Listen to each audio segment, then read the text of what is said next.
ფანტასტიკური მეგობრებო, მოგესალმებით, მიხარია რომ იცით კიდევ შევიკრიბეთ და გახსნათ ვაცხადეთ ჩვენს დღევანდელ ფანტასტიკურ სხდომას. კლუბი ფანტასტი იწყებს მუშაობას.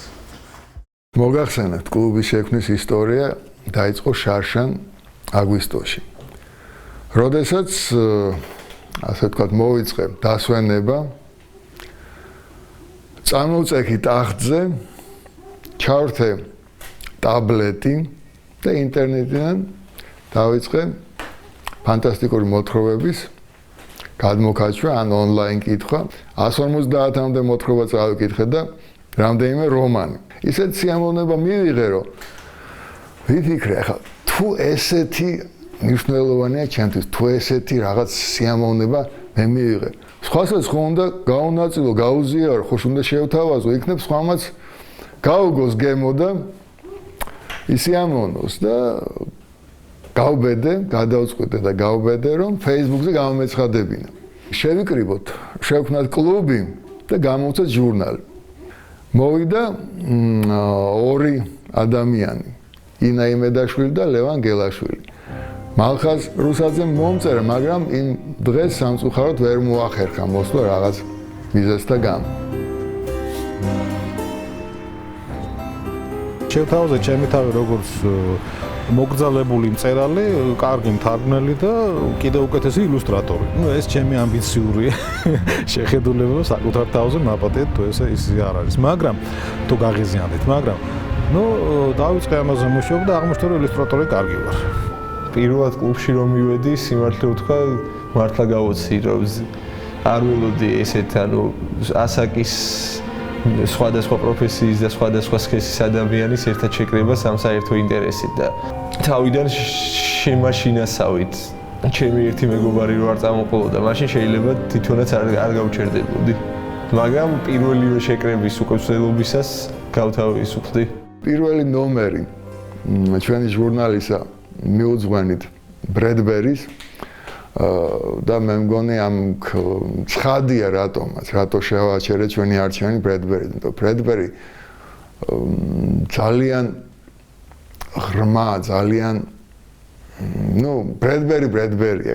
მეორე ნომერი, როგორც ხედავთ, ლავკრაფტს ეძღვნება. რატომ მაინც და მაინც ლავკრაფტს? მიზეზი სამია: არსებითი, პროზაული და იდუმალი. იდუმალი ჭრალები. ნარსის წყალი ხომარი გინდებს. ნარსის წყალი. ნარსის წყალი გვინდა, აბა ეხლა შევაჩერე. მაილიანი. მაშინ. მე მათ შორის ირდეს იდეა რომ პლუტონზეც უყოვია, თუ? ნახინულია.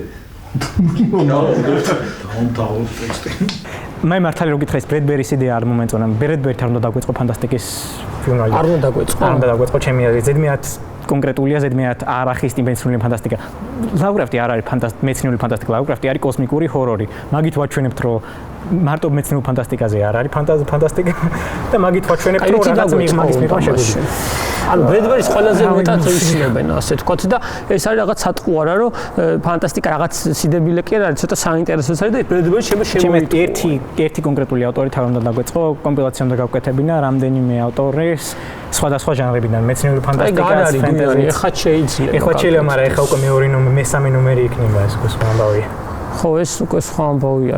ყველაფერი რაც აღემატება და სცილდება ყოველდღიურობას, აი ამ რაღაცა რუტინულ ჩვენს ყოფას, რაც ფანტაზიის საუფლოა და ფანტაზიის სფეროა, აი ჩვენ ყველაფერს ჩვენ ჟურნალში დავბეჭდავთ, იქნება ეს ქართველი ავტორი, თუ იქნება ეს ცნობილი ფანტასტი უცხოელი. კაპიშნს მე ჩაგაცმე მაშინ კომპიუტერში. თავი დაფარე, წინ გადმოვიდა თავი და თვალები აწვია და მარცხნივ.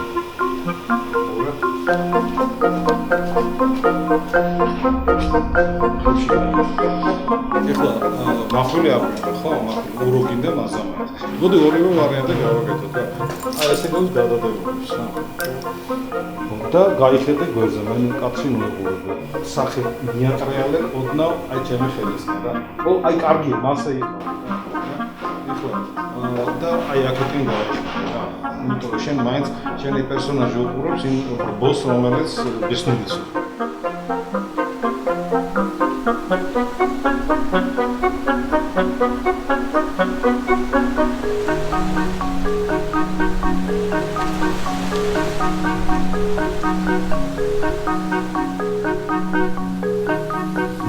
ნომერში უკვე იბეჭდება ირაკლის მოთხრობა ორველის სპილო. თავარი გმირი აღწერილი არის იმდენად ზუსტად დეტალებში, რომ აშკარად ირაკლი წარმომიდგა თვალწინ. ტექნიკა ესეთია, რომ ფოტოს ვამუშავებ, ჩემს გადაღებულ ფოტოს მე ვამუშავებ, უკვე ეს უკვე ცალკე საუბარია.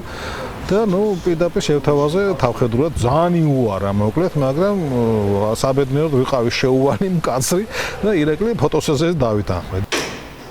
ჩემში სინავს ხიჩკოკის გმირი. ჩემი პერსონაჟი არის ახალგაზრდა დროში მოგზაური, რომელთანაც მოდის მოხუცი კაცი, მეცნიერი და სთხოვს, რომ დროში გადააფრინოს, რადგან უნდა ნახოს ორველის სპილო.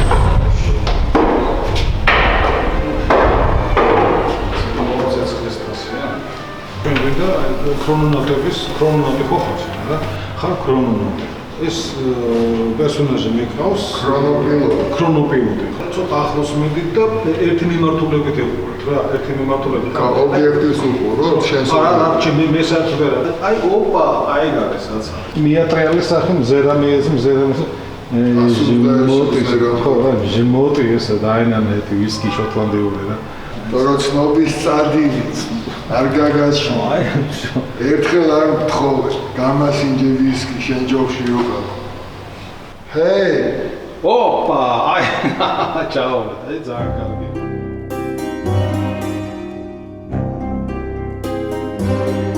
ფანტასტიკური ლიტერატურა ზოგადად ავტორს აძლევს შანსს გამოიყენოს ნებისმიერი რამე, არ არის შეზღუდული ავტორი არც პერსონაჟებში, არც ვითარებაში, არც ადგილში და არც დროში. შეუძლია ნებისმიერი ვითარება ერთმანეთში აურიოს, გამოიგონოს ახალი, ყველაფრის შანსს აძლევს ეს ჟანრი. ახლა თავიდან ადას ვთხოვოთ თავისი მოთხრობა. წინასწარ ვიტყვი, რომ აქ 1-2 გამოგონილი სიტყვა, მაგალითად ბაცა, რაც ნიშნავს საზომი ერთეული არის მანძილის, ვირთხებისთვის და ხო.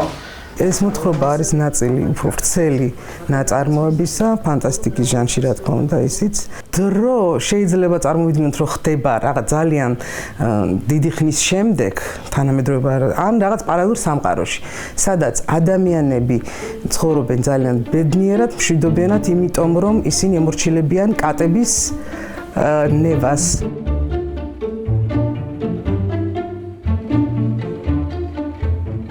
რაღაც დიდი კატასტროფის შემდეგ მოხდა ისე, რომ ყველა ცხოველს მიენიჭა ეს შემოქმედების და აზროვნების ის უნარი, რითაც თითქოს ამაყობს ადამიანი, პლუს კიდე ტელეპათია. და ადამიანებს დარჩათ მხოლოდ ეს 5 თითი ხელები, რითაც მართლაც ვერ ჩაენაცვლებიან ცხოველები და ადამიანებზე კონტროლი, ადამიანების კონტროლი ნიშნავს ყველაფერზე კონტროლს, მაგრამ ადამიანები ხელით ამზადებენ ისმას, რაც სურთ ვთქვათ, ან კატებს, ან სხვა ცხოველებს, ეს არ შეუძლიათ გააკეთონ ეს ხელებით.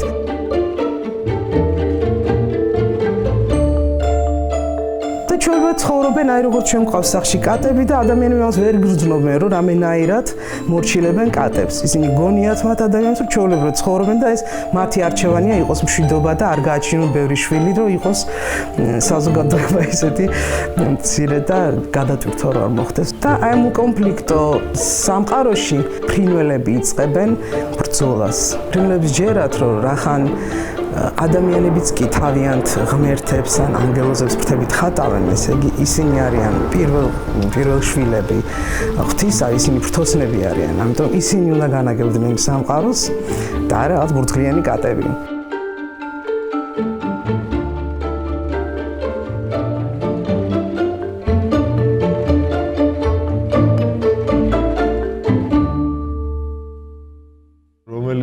ფანტასტიკური ნაწარმოების პერსონაჟი რო გავხდე უცბად, ჩემი აზრით ყველაზე საინტერესო იქნებოდა სიუჟეტი რომ განვითარდეს მესე რომ მე ვარ ჩვეულებრივად ცხოვრობ და უცბად ვიღაცა ტიპა გადაწყვიტა ჩემზე დაწევს ფანტასტიკური მოთხრობა.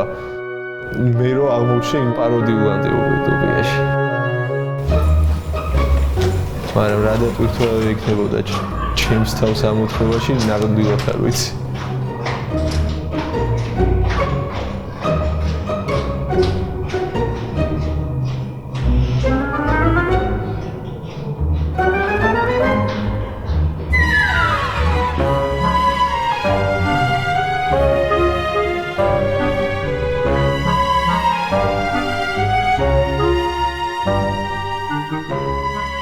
ჩვენთვის ეს ანტიუტოპიები რატოა ჩვენთვის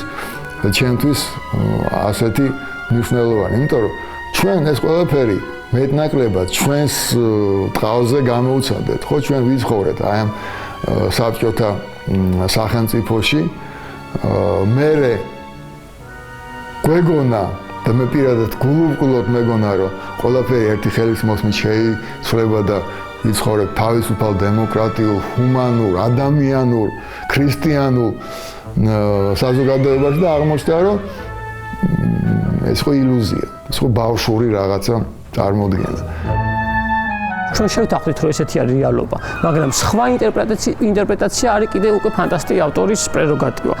ანუ როცა კითხულობ, ტვინი რეზონირებს და გამოყოფს მისთვის ინდივიდუალურ ნივთიერებას, რომელიც გადავა სისხლში, მოივლის თელ სხეულს და უბრუნდება პირველ საწყეს. ანუ ტვინი მას შეიწოვს. ამ აზრით, მაშინ ფანტასტიკური ავტორის მიერ წარმოებული ნარატივი, ეს არის რაღაცა ტექსტუალური რძე, რომელსაც კითხველი აგემოვნებს. მოდი გახსენე ხოლმე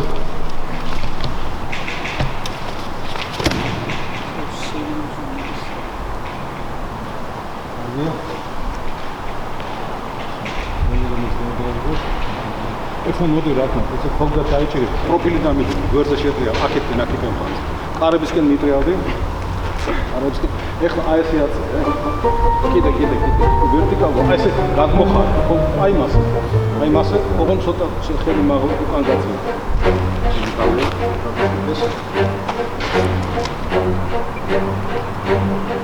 ეხლა შეხედე კამერას, ამ კარებს გახედე, იმ კედელს შეხედე, თავი დახედე, მარტო მზერით არის. კიდე, თავი დახარე წინ, კიდე. მკვეთრად ჭერს შეხედე, თავი კარგია. ერთი ესე. ეხლა თავი პირდაპირ შეხედე კედელს, იმ კედელს. თავიდან ერთი. გახსენე. ერთი. მოიდა. აუ წინდან იქნებოდა კაი რა ვითომ რეცეპტორია რაღაცა ინფორმაცია. ისო. აუ რაღაცა ინტერნეტისავით რაღაცა ინფორმაციას ვასაპაროებიდან და რაღაც. ხო, ხა შენ თქვი რაღაცა. მაგაზე ყალბი დაზეპირებული და თქვი ტექსტი არ მოხსნია. დაზეპირებული არა. მაგაზე ყალბი არაფერი არ მოხსნია. სეპირეთაც ამოსაუბრე რაც დავწერიან, იგივეა. ხო, ანუ Oh man. მაგრამ არასწორია, ფუნდამენტალურად არასწორია. ფანტასტიკის შეზღუდვა არ არის, რომ ადამიანური ცნობიერება ნოყოს. უბრალოდ მაგ სხვა რამეს თუ დაწერ, არავინ არ წაიკითხავს, იმიტომ რომ თუ შენ თავს ვერ ხედავ ტექსტში, რა თქმა უნდა არ წაიკითხავ ეგეთ რაღაცას. საერთოდ ეგეთი ფანტასტიკის ერთი მონოდეფინიციური კანონიკური განმარტება არ არსებობს. მაგრამ ერთი ყველაზე ავანტურისტული განმარტება ეგეთია, რომ როცა ავტორი წერს იმაზე, რისიც არ სჯერა, ეს უკვე არის ფანტასტიკა.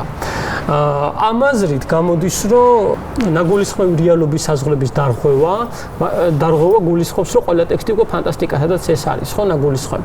ამიტომ ჩემი აზრით მე მგონია, რომ ყველაზე, ანუ ნამდვილი ფანტასტიკა ის არის, სადაც ნებაყოფლობით არჩეული რეალობის საზღვრები არის, ნაგულისხმევი.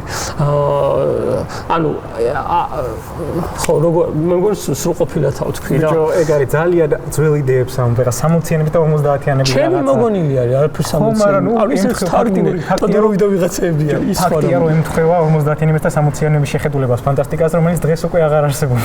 არა, ეგ არ არსებობს სამეცნიერო ხისტის ფანტასტიკას შემთხვევაში, ხო? ანუ სხვანაირი განმარტებებია ხოლმე, მაგრამ ეგ უფრო სხვანაირი განმარტებებში არ არის საქმე, ანუ იმაშია საქმე, რომ მაგ იდეოლოგიით ვეღარ უყურებს ადამიანი ფანტასტიკას, რომ ფანტასტიკა აღწერს რაღაცას, რაც შეიძლება იყოს ან რაღაცა არ არის ალბათობა რომ იყოს, მაგრამ წარმოიდგინოთ ფანტასტიკა უკვე მაგას გადაგასწრა უკვე პირველი წლის წინ. არა, ეგ ხო და კრიზისშია ფანტასტიკა? კრიზისში არ არის, მაგრამ რაღაც პოლიტიკური მოვლენები ხდება, რა თქმა უნდა, მაგრამ კრიზისში არ არის, იმიტომ რომ ეხლა რა ტენდენციაც არის, ისიც მაინც აქტიურია, ისიც მაინც თავის იმას ასრულებს, რომ ადამიანს მოაშოროს მაინც, ადამიანის აღქმას მოაშოროს ცოტა. შენ რომელი მოგწონს, აბა? კი, კაი არა. ეკითაც კაი, აქეთაც კაი არა. მარიამ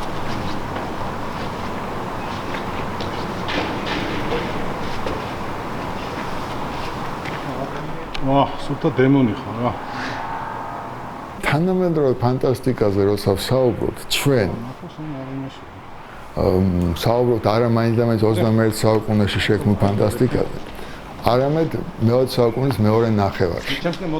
მე ყოველ შემთხვევაში ესე მიმაჩნია, რადგან ჩვენ არ გვაქვს იმის ფუფუნება, რომ ჩვენ დავყოთ და ის რაც გამოვტოვეთ, რაც ქართულ ენაზე არ იყო თარგმნილი და შესაბამისად ბევრს საკითხული არ ქონდა, თუ ვინმე საკითხული ქონდა ძირითადად რუსულად.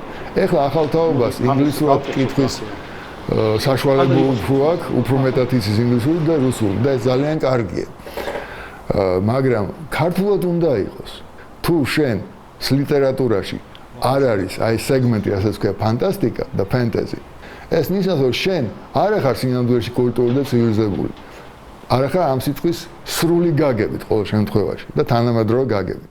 ხა 30-იანი წლებიდან მოყოლებული ქართველი მწერლები ფანტასტიკის ჟანრში მუშაობას ცდილობდნენ. ხა ეს არ იყო ესეთი ლიტერატურული პლასტი არ შექმნილა. იყო ალექსანდრე აბაშელის ქალის არკეში, კიდევ ამონიც ასევე, ხო? 60-იან წლებში, 70-იან წლებში იყო ნუგზარ აფხაზავა იყო და როდამ ჩაჩანიძე ესეთი ავტორები.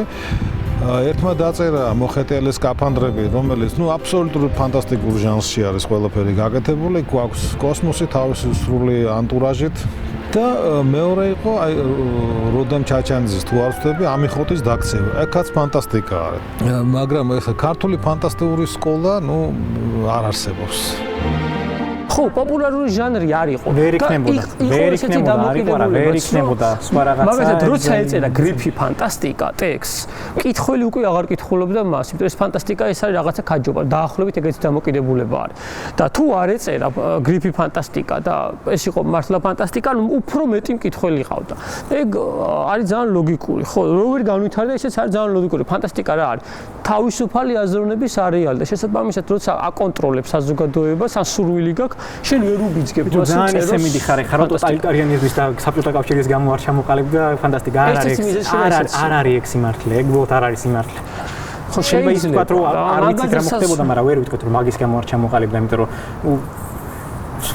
ბევრი ქვეყანა არის, რომელსაც არ ხდებოდა ეს და იქ არც არ ჩამოყალიბდა, ზუსტად იმ ნიშნების გამო, რომელიც საქართველოშიც არსებობს. საქართველოს 19 საუკუნემდე მაინც წარსულში ცხოვრობდა და არ სჭირდებოდა რაღაც სხვა ემოციის გამოწვევა, იმიტომ რომ უფრო მეტში ვიყავით ჩვენ და არ სჭირდებოდა გარედან იმ ემოციისებიდან, რომელიც უკვე გქონდა. უცებ მოვწყდით მით 19 საუკუნეში, მე-20 საუკუნეში მით უმეტეს და ეხლა გვაქვს მაგის საჭიროება, მაგრამ უნარები არ გვაქვს რომ მოიპოვოთ. ყოველ შემთხვევაში ეგრე რეცეპტის გამოწერა, აი ამის გამო არ განვითარდა და მორჩა, ძალიან რთული. უბრალოდ ესე მოხდა და მეტი არაფერი. ეხლა შეიცვალა და ამის მიზეზი, ამის საფუძველი ალბათ არის კინემატოგრაფის გავლენა. ჰოლივუდის ფილმების გავლენა ალბათ არის ერთის მხრივ. ფენტეზის მიმართ არის ძალიან დიდი ინტერესი ახალ თაობაში. მართლა ჩვენიერი წიგნებია და ჩვენიერი ეკრანიზაციებია. ეხლა მოდი ვკითხოთ ბატონ გიორგი კინგლოგუას და ბატონ მიხეილს. რომელიც აიკითხავთ. მე კომპიუტერში უნდა ვიკითხო.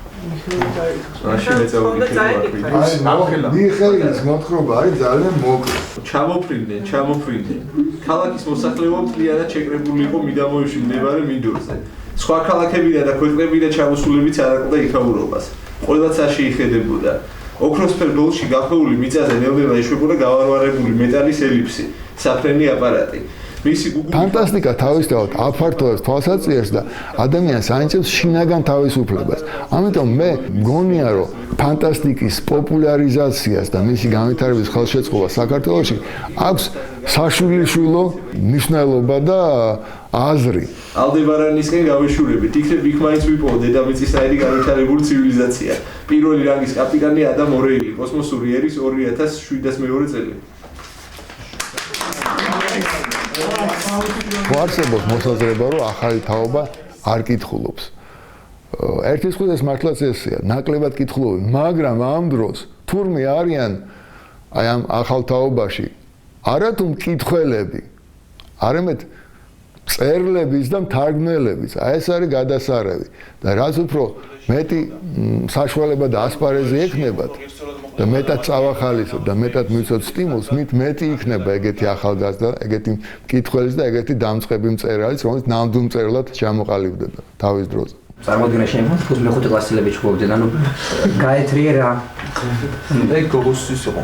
ხომ არა ცოტა უბრალოდ ყოფილიყო რაღაც აი მაშინ კონსტრუქცია თუ ისეთი ეცნებოდებს რომ თითქოს უნდა ენახა სხვა ანუ მიდიოდა უდაბნოში მაგრამ არა თუ სხვა აწყლის წროთიც არ ენახავდა ზუდომის სხვას როგორ ნახავდა ვიფასე დანა როგორც ვთქვა ხო ახლა შენ გვაქვს ესეთი ფრაზა ცივილი ტონის დანა და ამ დროს როგორ არის აი ცივილი ტონისაგან გაკეთებული დანები რო ყველაზე იარაღი ბევრი აპარატი რა თქმა უნდა ამას ნარჩევები რომ აი ჯობდავა რომ დანის ისტორია მოყოლოთ რაღაც არ ვიცი ეგ მიგითხარ დანის ისტორია მოყოლოთ მე არ ვიყავ ნუ ჩვენი კლუბი რო იყოს ცალკე განზომილება ამ პლანეტა მე ალბათ ვექნებოდი რაღაც რომანტიზმის მფარველი ღვთაება რომელსაც ხისტ მეცნიერულ ფანტასტიკურ სამყაროში შეაქვს ადამიანური ემოცია მაგია და მძიმე მეტალი კაი ჩემი ის რა იქნება ალბათ ინჟინერი რომელიც ქმნის მანქანას რომელიც სამყაროებს ქმნის ანუ მანქანა რომელიც ქმნის სამყაროებს ამ დროის მანქანის შექმნაზე სიმართლე რო ვთქვა რამდენად შესაძლებელი არ მიფიქრია მაგრამ მინდა რომ იყოს შესაძლებელი თეორიულად შესაძლებელია ალბათ, მაგრამ დღესდღეობით ჯერ ძალიან შორს არის ჩვენი მეცნიერება ამის გამო მართლა რეალურად შეიქოს, მაგრამ ოდესმე მე მჯერა რომ ნამდვილად შეიქმნება. კაცობრიობის ისტორიიდან რაც კითხვაც ჩდება, ნესბერული კითხვა იქნებოდა პასუხგაცემული. მომავალში მოგზაურობას მე პირადად არ ვისურვებდი. ბავშვობაში რო გეკითხა ჩემთვის ეს კითხვა, კარდინალურად სხვა პასუხს გაგცემ, პირველ რიგში მომავალში მოგზაურობას დავასახელებდი. 2000 წლის შემდეგ ყველაფერია მოსალოდნელი ისიც რომ ჩვენ აღარ ვიქნებით ამ პლანეტაზე ვიქნებით სადმე სხვაგან შეიძლება ორბიტაზეც კი ვიყოთ არ ვიცი ბევრი რამ შეიძლება მოხდეს ფუტუროლოგიური ჟანრი ქვია ახლა მას ანუ ისინი იკვლევენ რა მოხდება რომ რაღაცა მოხდეს ორ ვარიანტს ვიტყვი ორივე ძალიან გაცვეთილი ვარიანტია ერთი ან იქნება რამე ძალიან დამღუპველი ომი და მეორე იქ ასევე ძალიან გაცვეთილი ვარიანტი რომ მოხდება ადამიანის სრული დამორჩილება ტექნოლოგიებზე და ან მესამე ვარიანტი ერთ-ერთ ფანტასტის მოთხრობაში ეწერა რომ ძაღლები ისე განვითარდებიან რომ ადამიანი ეყოლება სახლის ცხოველად მე თანახმოვარ იყვნენ კატები ჩემი მმართველი თუ იქნება ესეთი სამყარო სადაც არ იქნება ეს შური ომი შუღლი ბოროტება 2000 წლის მერე თუნდაც არ მგონია რომ რამე საერთო კონდეს იმ ყოველდღიურ ცხოვრებასთან იმ ცხოვრებასაც ჩვენ ახლა ვცხოვრობთ 2040 წლისათვის შეიძლება უკვე მოხდეს კონტაქტი უცხო ცივილიზაციებთან. ცოტა ირონიულად უყურებ ახლა ამას მე ესე სწრაფად არ ამგონი რომ მოხდეს, მაგრამ არ ვიცი და მომავალში ჭრეტის ამბავი სამწუხაროდ არ გამაჩნია. ჩემს სამწუხაროდ. ჩემი აზრით თუ არიან ჰუმანოიდები, ისინი მხოლოდ ჩვენი მსგავსი იქნებიან რა. მე არ მჯერა მრავალსაცეცებიანი ურჩხულებისა და ასე შემდეგ, ახლა ცოტა სასაცილო, მაგრამ ბიოლოგიის კანონები ალბათ ყველა სადაც ერთი უნდა იყოს.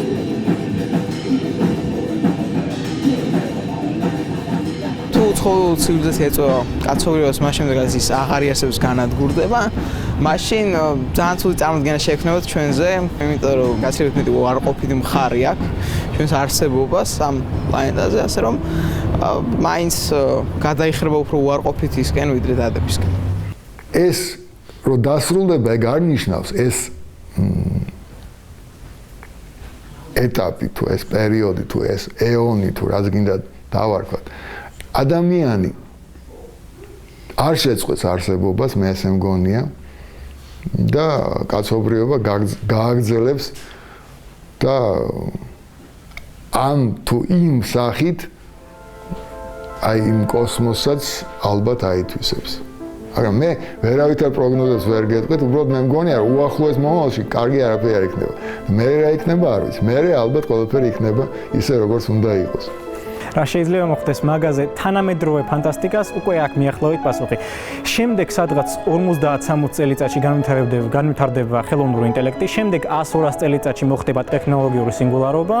ამის მერე ადამიანის სხეულის და ცნობიერებაც იმდენად შეიძლება, რომ მერე წინასწარმეტყველება რა მოხდება შეუძლებელია, მაგრამ შეგვიძლია ვთქვათ, რომ რაღაც მომენტში მზის გარშემო ავაშენებ დისონის სფეროს, რომელიც შეიწოვს დიდი ეფექტურობით ენერგიას, რაღაც მომენტში galaktikas გავწდებით, რაღაც მომენტში ღმერთები გავხდებით, რაღაც მომენტში აღმოვაჩენთ, რომ სხვებიც გახდნენ ღმერთები, რაღაც მომენტში რაღაც მეტაფიზიკური სისტემა გავხდებით, რომელიც ჩვენი აღქმის მიღმა